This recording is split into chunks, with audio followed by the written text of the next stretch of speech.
اچھا یہ تو ہو گئی.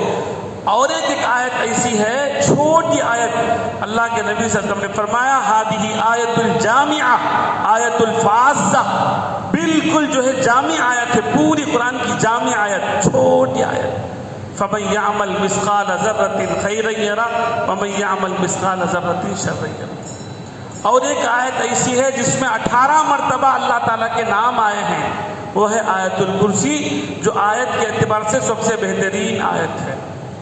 اور قرآن کریم جو نازل ہوئی، سب سے پہلے جو آیت نازل ہوئی اقرا، اس کے بعد سورہ مزمل، سورہ مدثر کی آیتیں نازل ہوئی. مکمل جو سورت نازل ہوئی وہ سورہ فاتحہ ہے، مکمل. اقرا بسمی مکمل نہیں، مکمل جو سورت نازل ہوئی وہ سورہ فاتحہ ہے. اس کا مقام بہت بڑا ہے، نہ توریت میں ہے نہ انجیل میں ہے. سورہ فاتحہ کوئی معمولی چیز نہیں ہے.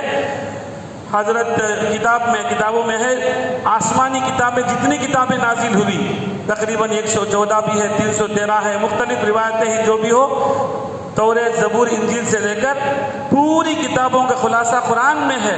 قرآن کا خلاصہ سورہ فاتحہ میں ہے.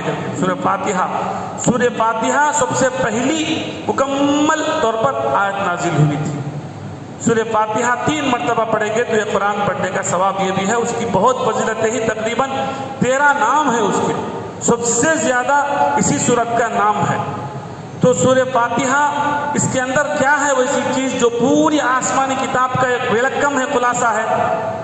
تو اس میں حضرت تقی عثمانی صاحب فرماتے ہیں، جو اس وقت اہل سنت والجماعت کے سب سے بڑے عالم ہیں، 2 چیزیں ہیں. ایک ہے اللہ کی تعریف کرتے رہو، دعائیں کرتے رہو، بس. اللہم لک الحمد و لک الشکر، اللہ کی تعریف کرتے رہو. الحمدللہ رب العالمین الرحمن الرحیم مالک یوم الدین ایاک نعبد و ایاک نستعین تک تعریف ہے. اہدنا الصراط المستقیم سے دعا ہے. ہر وقت ہمیں اللہ کی تعریف کرتے رہنا ہے، اللہم لک الحمد و لک الشکر، اور دعائیں کرتے رہنا ہے. یہ اگر 2 پوائنٹ اگر ہم رکھ لیں گے تو پوری آسمانی کتاب کا خلاصہ اس میں آ جائے. تو الغرض یہ قرآن جتنی ہو سکے انشاءاللہ جیسی بھی تفسیر ہو ہمیں غور سے سننا ہے، سمجھنا ہے، عمل کرنا ہے، دوسروں تک ہمیں پہنچ